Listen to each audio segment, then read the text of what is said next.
Okay, I'm going to go ahead and get us started today. I'm Christine Hanks, and I am here filling in for Russ Tanner today. So I have a couple announcements for you to follow or to make you aware of. Opportunity Quest is this week. So if you're going to participate in Opportunity Quest, both your executive summary application and 2-minute video need to be submitted by Friday at 5. There is a link on the website. There'll also be, I'm sure, messages that you've received in the class as well that will direct you there. For those of you looking for extra credit for this class, this is the last opportunity that you're going to get for this. And if you submit your application, your executive summary, and your video, it will make up for an entire week's worth. So if you've had something come up and you need to have some extra credit, this is your last opportunity to do it. If you have any specific questions about Opportunity Quest, you're free to send Russ Tanner a question. You can stop by my office, which is at the front of the business building, and I can also guide you on that. If anybody is still looking for help with their videos, don't contact me on Friday, because I will probably tell you no. But I will also help you do those if you will get a hold of me ahead of time and make sure that those are submitted and done correctly. Also, you will be starting your small group discussion that happens at the end of every month. It will be posted on Thursday. Make sure that you read the instructions and follow the rubric closely so that you make sure you get all the credit that you need for doing that assignment. Okay, I'm going to go ahead and introduce our guest speaker today. Our guest speaker today is Kyle Bateman. Kyle Bateman is the founder and vice chairman of Action Target, a leading producer of firearms training equipment and shooting facilities around the world. Action Target employs over 150 people and enjoys annual revenues in excess of $50 million. During the first 25 years of Action Target's history, Mr. Bateman developed the corporate organization and procedural structure necessary to establish the foundation for the company's current prominence in the industry. Mr. Bateman has also volunteered for numerous organizations such as the Sutherland Institute, Children First Utah Scholarship Fund, Yehu Bank in Kenya, and Provo Freedom Academy. Most recently, Mr. Bateman has authored a website and an associated book, gotchoices.org, which promotes the principles of individual free will and proposes a number of innovative solutions to public policy problems. Most notable is MyCHIPs, a proposed system for open source money based on private credit relationships. I'm going to go ahead and turn the time over to Kyle.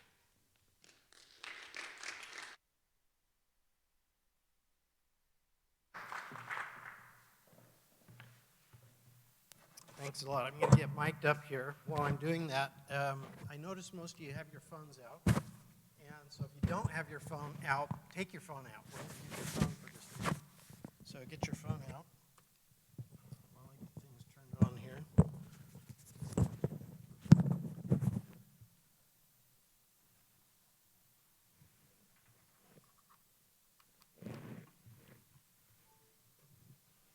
Okay, how many of you are guests here and how many are students? Let's go with the students that are actually students in the class today. Put your hands up. Okay, that's great. So we do have a few guests here.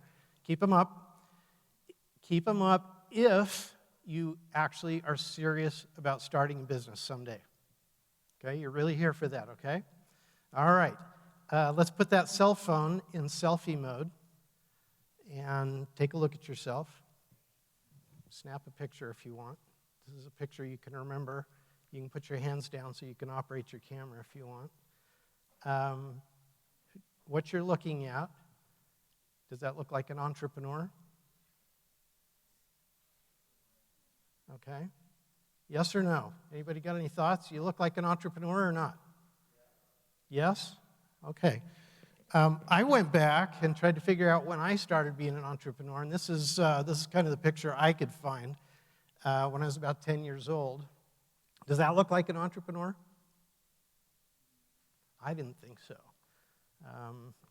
What I found out as I started reflecting on this was that I had started preparing for my life as an entrepreneur really early on. And I think you have too. And I think as you think about it, you're going to figure out that that's the case. There are lots of different styles and flavors of entrepreneurs, but I'm going to talk to you a little bit about how it worked out for me. So early in life, I had great parents. They gave me a lot of space to explore, to learn. They put up very few barriers to me, and I was able to do lots of things on my own.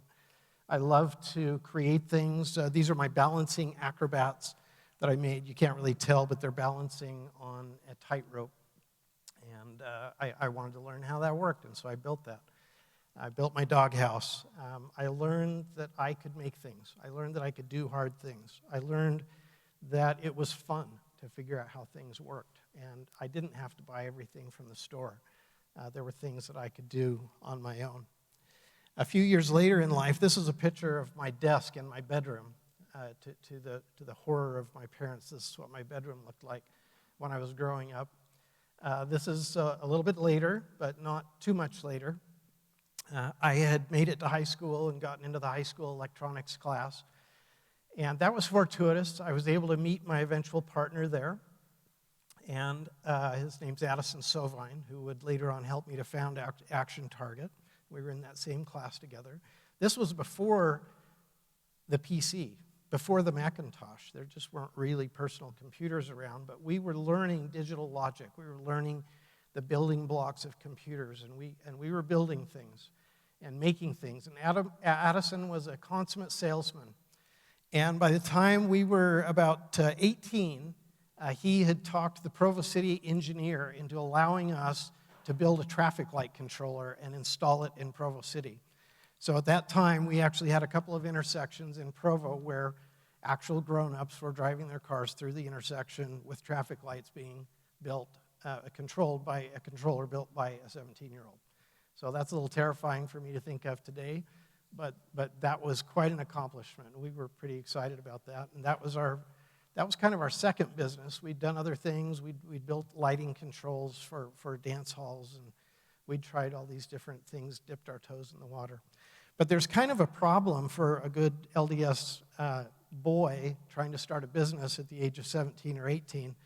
I guess you can imagine what that would be, is that I wanted to serve a mission, an LDS mission, and so I interrupted my business ventures and left for Finland.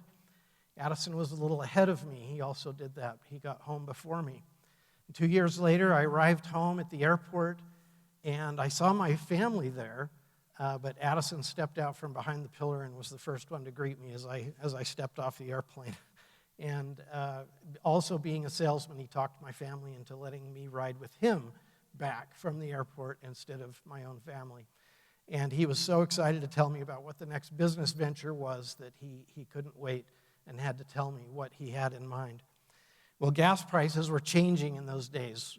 They were becoming more volatile, and the gas station operators had to go out every morning and change the price of gas. And so Addison wanted to make an automated gas sign that they could just push buttons from inside the gas station and change the prices. And so we did. We built that. We figured out a way to do that, and you can see me 30 feet up in the air on a ladder. There was no safety harness, and there were no safety ropes, and we were up there putting it in because we didn't have anybody else to do that. We had to do that ourselves. And so that was around the time I was getting serious about my electrical engineering degree at BYU, and Addison was running his family business, which was Sovine's Body Shop, and he was kind of the heir apparent to Sovine's Body Shop. And so we continued tinkering with ideas, and one day a Provo police officer came into the Sovine's Body Shop and wanted one of these devices up in the upper. It looks like a gun, but it's not. It's actually a solenoid that opens and closes the locks on your door. And they wanted to buy one of those from the body shop. And Addison said, "Why do you want that?" He said, "Well, we're making an automated target for our training scenario, and we think we can use that to move the target up and down." And Addison said, "Well, you don't need to buy that. I can provide that for you. I can provide the automated target for you." And so he sold a target system to the Provo City Police Department for $200 with the promise of delivering in 2 weeks. And he said, "Great," and walked out the door, and he promptly got on the phone and called me and said, "Guess what? We've got an opportunity here." And we did. We put together a target system in 2 weeks and sold it for $200, and I'm pretty sure it only cost us like $400 to make it. So it was a great experience. And our first, Addison said, look, yes, we lost money, but we can make it up in volume. We just need to do more of them. And so that was kind of his approach. So we would go back to the high school where we had graduated from high school. We were friends with the folks in the printing shop there, and we made our own promotional materials, and this was our first brochure. You can't read it over there, but it doesn't even say Action Target. It says Master Controls, which was kind of our operating name at that time. We continued kind of trying to push this automated target system and didn't find much luck with it. But we were busy. I mean, we were doing other things. We were in school, and he was running the body shop. We went along that way for several years as I made improvements and kind of built this thing up the way I thought it should be. And then we came to kind of a difficult decision in life. I was approaching graduation. Actually, I had graduated. I was so chicken to start a job, I started graduate school as kind of a cop-out because I didn't like any of the experiences I was seeing in the employment market. So I punted. Addison was expected to run the family business. And I went to him, I said, look, we've tried all these business ventures. We've never really stuck with it. We need to get serious about this. If we're going to do this target thing, we need to do it. We need to get serious about it. You need to quit the body shop. I need to quit graduate school. And we need to go actually start this business. And so we did. We went back to the high school, printed up more brochures. You can see kind of an early article there about us selling some targets to the DEA. And we started. I went to my brother, who, I don't know, might be here, I'm not sure, who was very gracious to give us a $10,000 no-strings-attached loan, which kind of kick-started us, and off we were going, and we were committed. And that's kind of when the fun started. I call it the school of hard knocks. We'd graduated from the easy school, but now our education would really begin. And unfortunately, I never had the opportunity to take a class in entrepreneurship, and I'm pretty sure I would have been too stubborn to listen, even if I had. But we went out there with what we had built, what we had imagined would be successful, and we began to find out that in the marketplace that was not necessarily the thing. The market had different needs than we had anticipated, and we had to adapt to those needs. So over the next about 8 years, we began to introduce various products. These are pages from our catalog of 1994, about 8 years after getting started with this thing. And we were building shooting ranges and portable targets and running man targets and reactive steel targets and tank targets. And every one of these different products came as a result of us visiting with the people in the industry and finding out the things that they needed. So by the end of 1994, you can't see the details on us, but that was our price list. You can see the number of different products that he had evolved and that we had to develop in this short 8-year period of time. And that was my job, was to develop these things, to engineer them, to come up with the ways that we were going to satisfy these needs in the marketplace. Then Addison's job was to go out there and sell the products that the people wanted to buy. And we made a pretty good team. We had revenue, not a lot of revenue. I'll say that for the first 5 years, I never earned as much as my colleagues at BYU had started at. They'd taken their electrical engineering degrees and gone out and where they were making good money, and by 5 years in, they all had raises and they were making a lot of money. And I finally had a year 5 years in when I was able to make, I think it was about $40,000, which was kind of the starting wage for electrical engineers at that time, and that was really a wonderful thing. But we really starved to death for those first 5 years. Well, another 5 years in, this is what our catalog looked like, just the centerfold of our catalog. You can see the executive group up here. And we had built buildings, shops, and warehouses, and we had built internal systems of control and how we were going to manufacture. We'd improved our product list and expanded our product list. We'd hired lots of talented people. And I will say that in that 16 years, we had learned many difficult and expensive lessons. But by the early 2000s, it began to feel like we really had a company. We really had something that was worthwhile. So this is the point at which I'm going to try to play the guru and maybe analyze how we did. What did we do right? What did we do wrong? Well, let's talk about the mistakes first. I mentioned that we had never really done the kind of market research that we could have done. I think we could have saved a lot of time. One of the biggest problems was we both ran away from our areas of incompetence. I mentioned that I wanted to be the engineer and Addison wanted to be the salesman. And there was nobody really to run the business.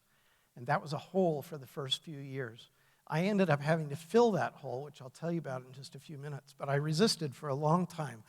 And we both ran away from some of these areas that we really needed competency in. And even though in the areas of systemization, I took control of the management of the company, accounting was a sore spot for many, many years. And as a result of these issues, we wasted precious capital. And I think we maybe did too many things on our own. We bootstrapped nearly everything. But we had a precious resource that saved us, and I think that was our boundless energy. We were young, we had energy, we were committed, and we were going to make this thing work no matter what, so we stuck with it. We rapidly innovated, we rapidly adapted to what the market needed, and we were very persistent. And I mentioned the meticulous system building down there at the bottom. This was the thing that saved us. I'm going to mention a book to you that somebody handed me around this time when we were trying to find a business manager to manage our business. And I can't even remember who it was, but he said, "Here, read this book. This will solve your problems." I would highly recommend it. I think this is the old original version. I think it's called The E-Myth Revisited nowadays. But it's a great book, and it's a book that I think you should read. So I'm just going to skip over this book a little bit, but I want to take those people who raised their hands, and I want to ask you another question. How many of you who raised your hands after seeing my presentation relate, are you a maker? You're a compulsive builder of something, and you already kind of in your head know what product you're going to make, or you know what area you're going to develop this product in. Is there anybody like that? Okay, I see a few. Okay, how about the rest of you? Who else raised your hand initially, but you're not this compulsive maker? Raise your hands now. Okay. There's hope for you. In fact, you may have a better leg up than I did. And one of the things in this book is it talks about the difference between makers and builders, and managers and entrepreneurs. And these are three distinct roles that are discussed in this book. And the reality is when you start your own business, you're probably going to have to be a little bit of all three of these things. But it's important for you to put it in your head and understand what these different approaches are. I think being the builder-maker created an actual blind spot for me in management and creation of the business. So I think if you're not coming with that, you may actually have an easier way.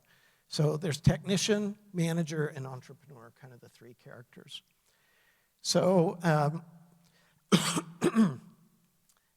the business was successful, but the business was not ready to sell. And that was kind of what I wanted to do next, is I wanted to be able to sell the business. We had systematized production, we'd systematized sales and manufacturing, but there was something left to be done, and it had to do with this whole of accounting that I talked about. We still had not really groomed the company in a way that an outside buyer could look at the company and understand it, let alone come in and run it. So the next 8 years, or 7 or so, was a process of refining our internal systems and getting the business ready to sell.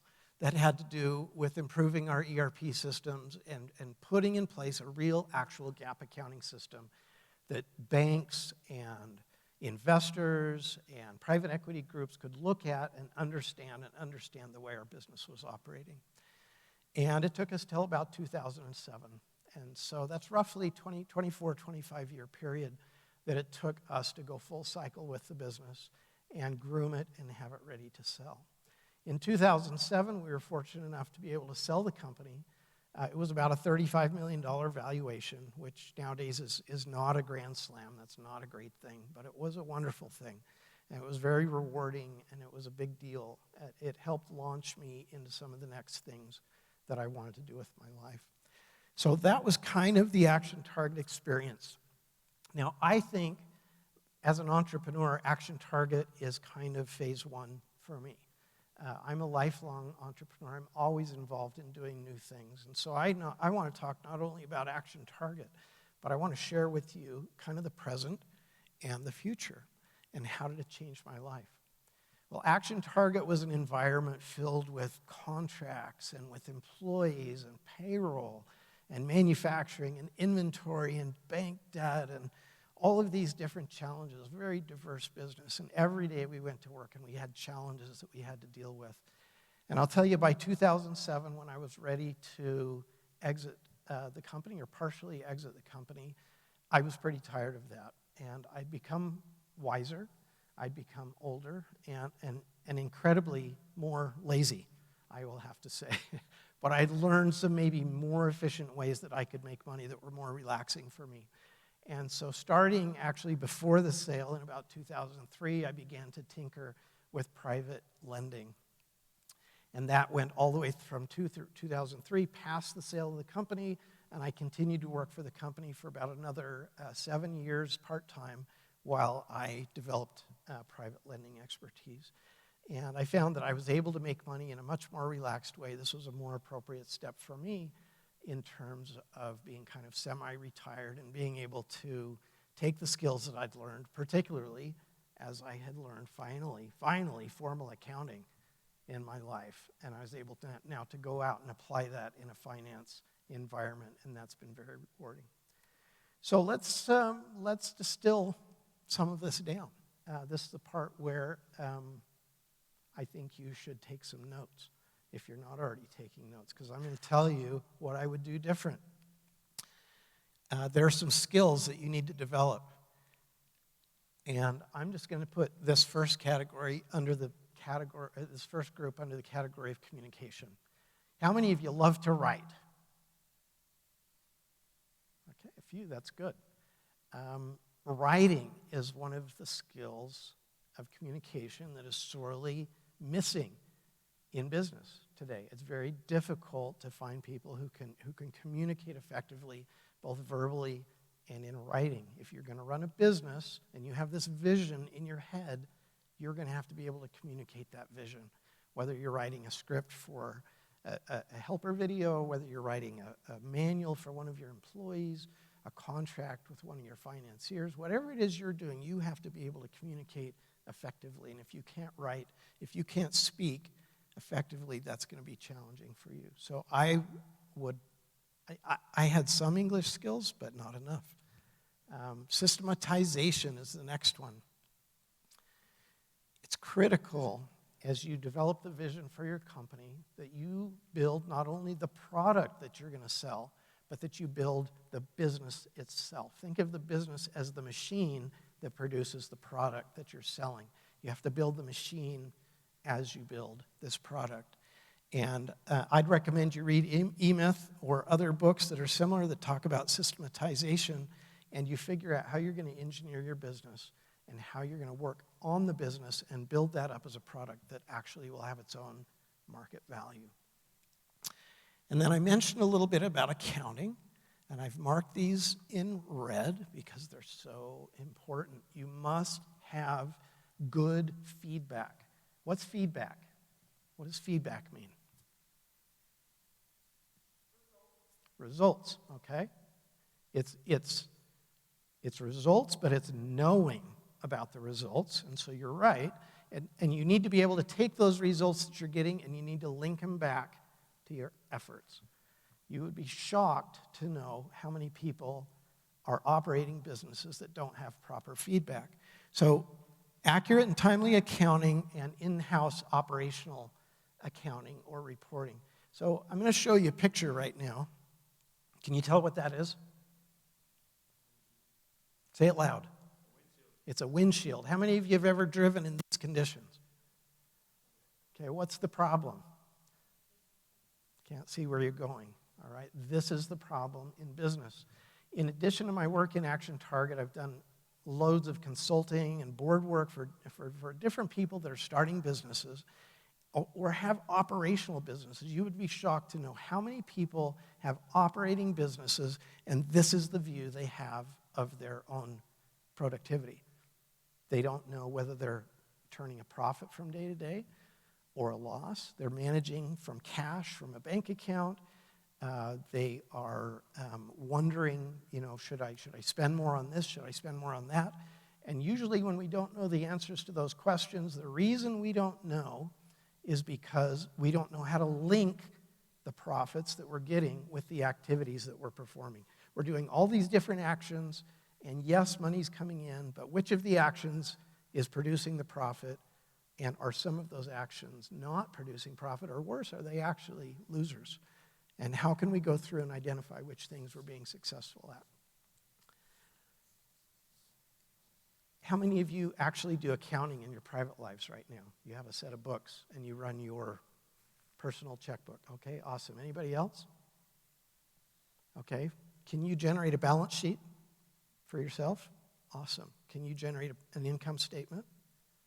Okay. How many of the rest of you just kind of know maybe how much you have in your bank account, approximately? Okay, how many of you go through and reconcile that bank account monthly? Okay, we got a couple. So here's my challenge to you. Starting right now, I would challenge all of you to do what this young lady's doing, is do balance sheet accounting in your own personal lives, so that when you start your business, you will actually understand accounting and you'll be ready to go with it. So many businesses look at their bank account and they say, oh, I have money in my bank account. I must be doing well. In the private lending business, everybody's coming to me saying, I don't have money in my bank account. I need some money. I need to borrow money. I must be doing badly. And I'll tell you that once you do proper accrual accounting, you'll learn that in many cases, those two signals are giving you the exact wrong information. Sometimes no money means your business is growing and everything's great. Sometimes no money means we're in big trouble. And if you're not doing proper accounting, you're going to have no way to know the difference between those signals. And a lot of you are going to say, well, I'll just hire a CPA to do that. I would strongly encourage you to learn this yourself. Because if you don't understand the accounting, you're not going to understand what the CPA is doing. And chances are the CPA is going to do accounting for one purpose, and that's to compute taxes. And that's not going to help you run your business. You need to know on a day-to-day, week-to-week, month-to-month basis which activities in your business are producing the profits and which ones are not. Okay, why are you starting a business? What are you aiming for? It's a good time for an answer. What do you want? Yes? To make a difference? Awesome. Okay. Anybody just want the money? Come on, be honest. All righty, there's a couple honest people. Well, I'll tell you that at the beginning, I think I was driven by kind of this creativity urge. Partway through, I said, okay, this is about the money. I want to earn the money. But I'll say as I went on, I began to kind of have higher aspirations and say, the money is great. And I think once I had enough that it was satisfying my needs and wants, I began to want other things. I wanted to change the world. And I think it's great that you want to change the world right now. I think that's awesome, because I'm not sure I was thinking about changing the world when I started. And we used to sit around in Action Target, usually after a big, expensive mistake had been recognized, and we'd recovered, and we'd say, but boy, that was an expensive lesson. But it was a lesson, and we learned our lesson. And we often had the phrase, we're going to have to write a book about that. Or when we write our book, we're going to have to put that in the book. And so in 2014, when I finally exited Action Target completely, I said, well, okay, maybe I'm going to sit down and maybe I'm going to write that book. And I started writing my book. I wasn't quite sure what the book was going to be about. I just was writing about topics that I'd kind of gathered and thought about and felt passionate about over the years. And I wrote a bunch of different sections, and it was like they're all over the map. And I was thinking, this is not a book. This is a bunch of essays. What common thread could possibly be found in these different sections that I'd written? And then it occurred to me, they do have a common thread. The common thread is individual free agency. This ability of us to make decisions, this ability of us to go out and act upon the world and upon the universe and to make a difference, to earn money, to develop products, to affect lives, to do things. And I said, this is a book about free agency. And so I began to go on that theme and expand the book. And within a couple of years, I had published Got Choices. It's an electronic book. And I did it that way kind of on purpose because it has lots of hyperlinks. It has kind of lots of electronic character that didn't really work very well on paper. And so I still call it a book, but it's kind of what I feel like I learned in my years of business. And it's a book about, I would say, trying to heal a country that has become very divided. How many of you recognize the degree to which we are divided today as a society? And why is that? And in my view, one of the reasons for that is that we have brought decision-making into such a centralized core, and we're trying to create such uniformity throughout the country that we now, through the vehicle of democracy, vote on people whom we expect to manage almost every aspect of our lives. We decide what kind of cars we're going to drive. We decide what kind of fuel we're going to use and how long we work every week and how we're going to manage our health care, where we're going to educate our children, and even how and where we seek truth is becoming now part of the popular culture. And certain ways of doing these things are becoming acceptable and some are unacceptable. Why do we fight so much over things that really could be within the realm of individual control? Why do we say 51% get to decide for everyone how everybody's going to do things? Well, the book, I think, talks about how it is really possible for us to get along and allow different people to do different things. And the way we do this really is we have to boil this back down. We have to stop trying to force everybody to do the things the same way. There's no reason why the 51% can't do most of the things they want their way, and the 49% really can do a lot of things their way. But we have to be tolerant, we have to be accepting, and we have to recognize this important principle. Now, when we do this, one of the premises of the book is that we can, instead of having a 51 to 49 kind of thing going on, we can all of a sudden achieve a 90%, 80%, 90% consensus among people.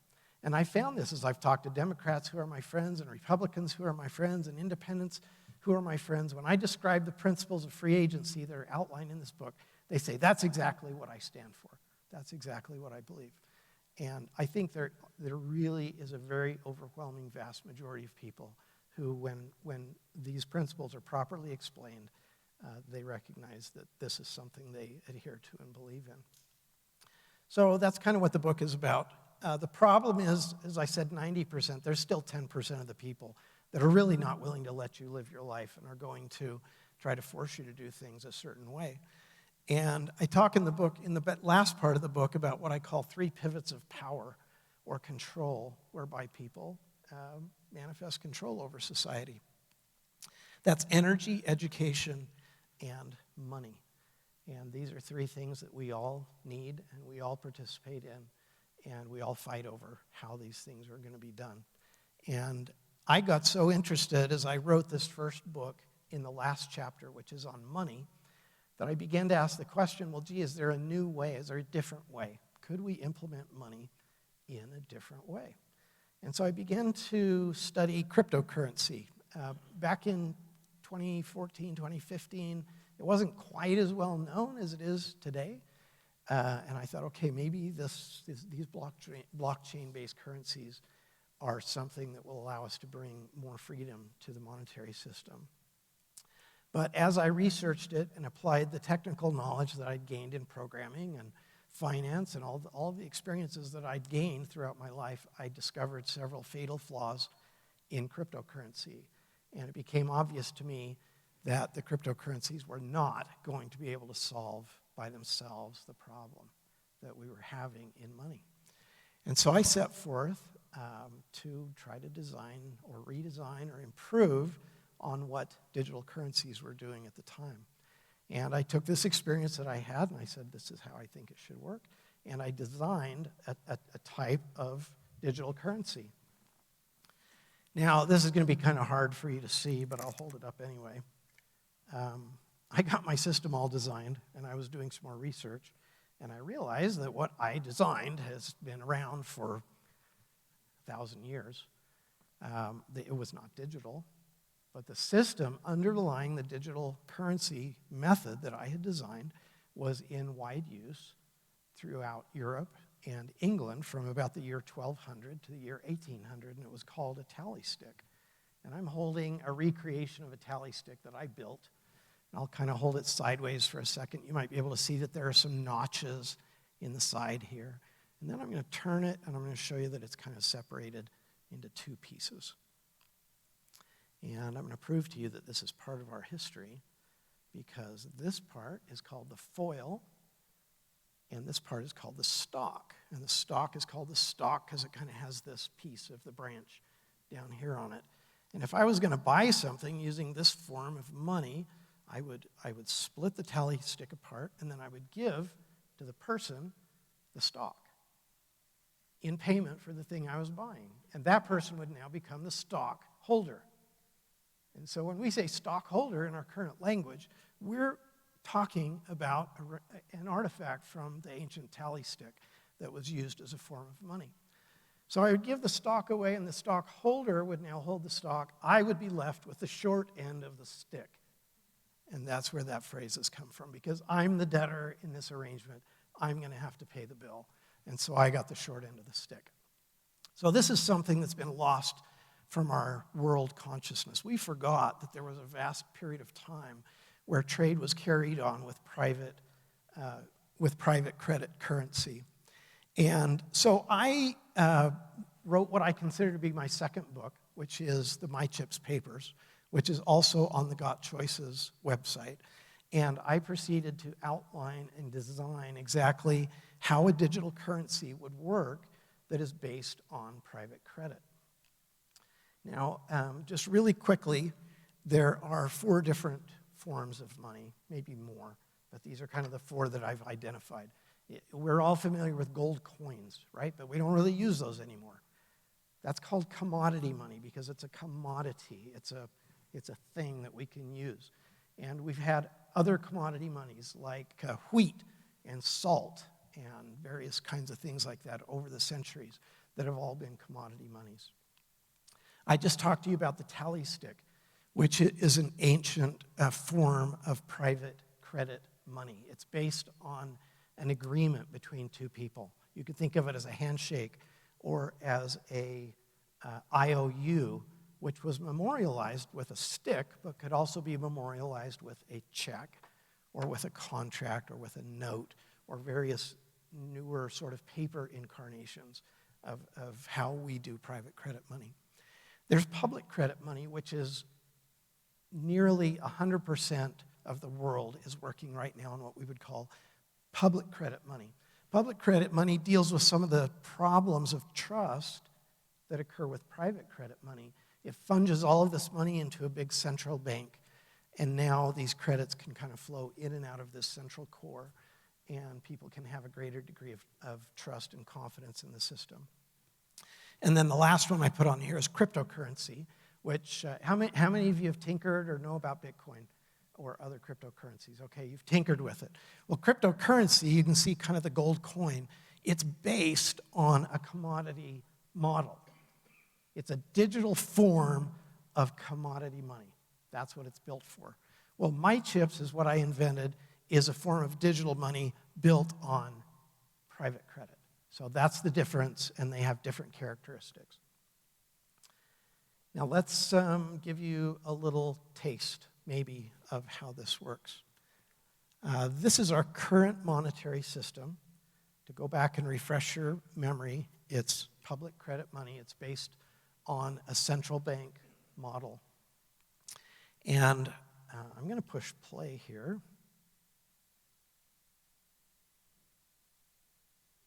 I think. Let's see, I got to go over there and push it.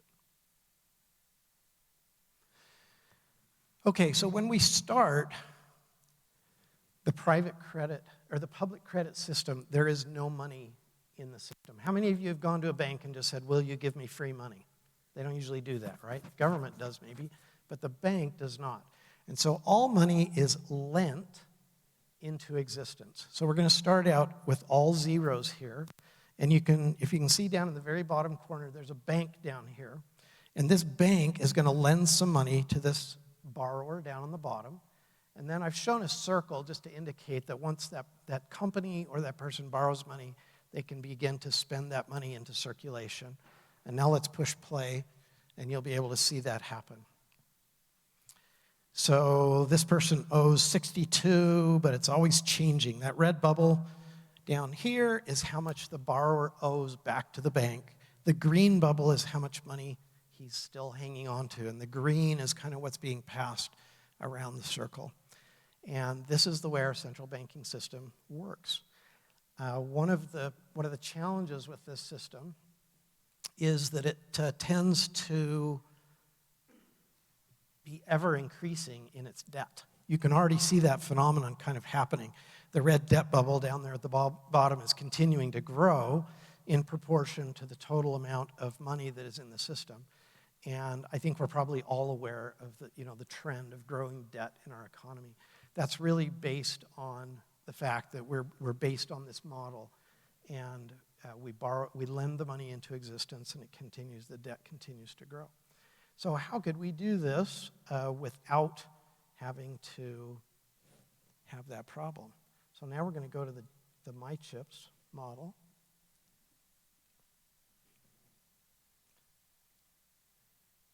And I'm going to reset this one also. Maybe. Okay, again, everything is still zeros. Now, do you remember how the tally stick has a stalk and a foil? It has two different sides to it. Well, we have the same circle showing people that are going to spend money with each other, but when this person buys something from this person, he's going to give a stock or an amount, positive amount, an asset over here, and he's going to retain a liability over here. That's the splitting of the tally. And it's going to be like an IOU. And the question is, since all money, even in our current system, is based on debt, is it possible for us to conceive of a system that works just the same, but it does not have the bank? It does not have the middleman. I call this the Uberization of the monetary system. Uber said that in order to get a ride, you have to call the taxi company, which is the middleman, and they control the taxis, and they will issue the taxi to the ride. Uber said, we're going to take the taxi company out of the middle, and we're going to allow the rider and the driver to communicate directly with each other. And we're going to see how that works. So they start passing credits around the system. These are IOUs, but quickly we arrive at a little bit of a problem. Now, I caught the solution in mid-motion here, but what you'll see is as it runs forward, people buy things. But as these IOUs accumulate, people want to get paid. An IOU is only so good for so long. How am I going to get paid?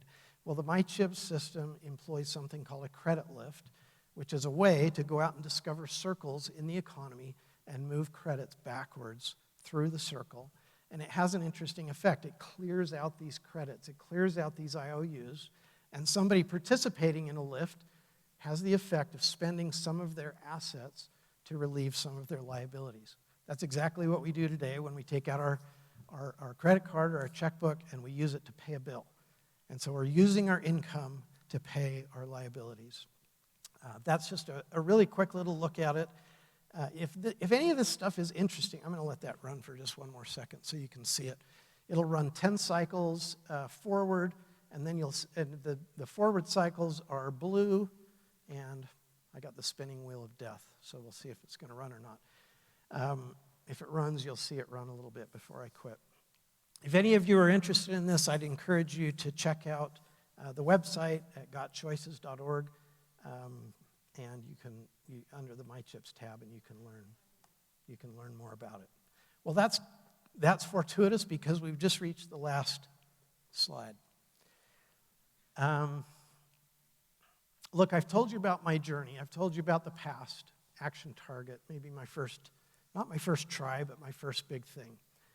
I've told you about my present, how I've learned to earn money through private finance, and I've told you a little bit about what I'm working on. To me, entrepreneurialism is a way of life. It's a way of thinking. It's a way of approaching life, as I always want to be thinking of new things. You can build a product, and that's an amazing thing. You can build a company that builds that product, and that's even better. But what's really happening at the heart of this that you need to pay attention to is you're building yourself. You're building character. You're building change. You're building someone who's going to become a complete person and is going to be able to go out and make change in the earth, in the world. I'd encourage you to look at these qualities. Develop your integrity. Develop empathy for others. The people that you're working with have the same thoughts and desires as you, and as you work together with them, you'll be able to really make a great team. I'd encourage you to develop a work ethic and discipline yourself to work in that work ethic so you can be effective. And figure out what your gifts and talents are and develop them. Figure out what your weaknesses are and develop those as well. And I believe as you do this, you're going to all go forth and be successful in this venture. And I thank you, and if you have any questions for the last couple of minutes, I'd be happy to entertain that. Yes?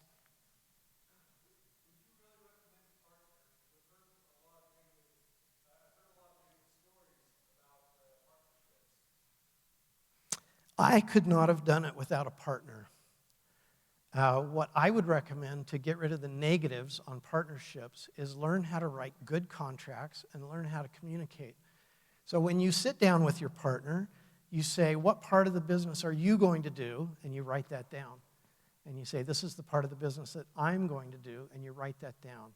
And then you say, if one of us gets tired of doing this, the other one's going to have the right to buy me out for X. And you write down exactly what that buy-sell agreement is, and you both sign that before you even get out of the gate. And I think you'll have 99% of your bad partner experiences solved. That's my experience. Good question. Any others?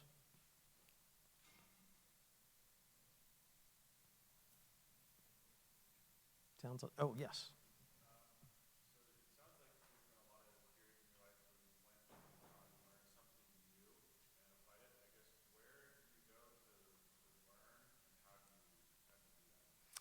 Well, if you're interested in education, you should jump into my book on a chapter called Free Education that will answer this question in a lot more detail. But I'll tell you this, I believe education is free, and it's everywhere.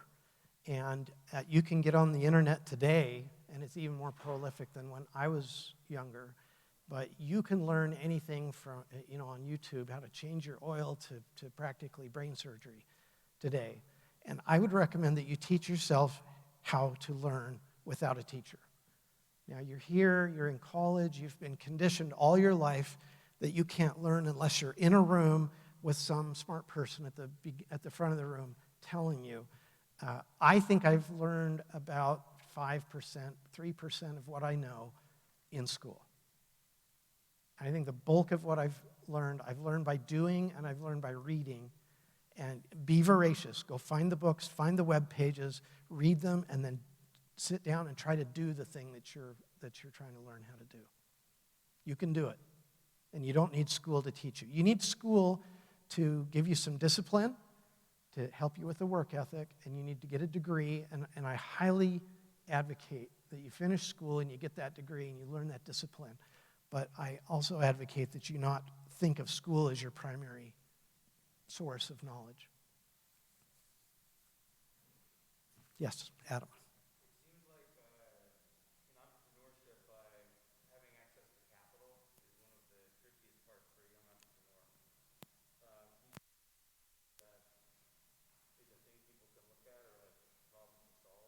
One of the things you'll learn as you read the MyCHIPs paper is that we all look to the outside world to find capital.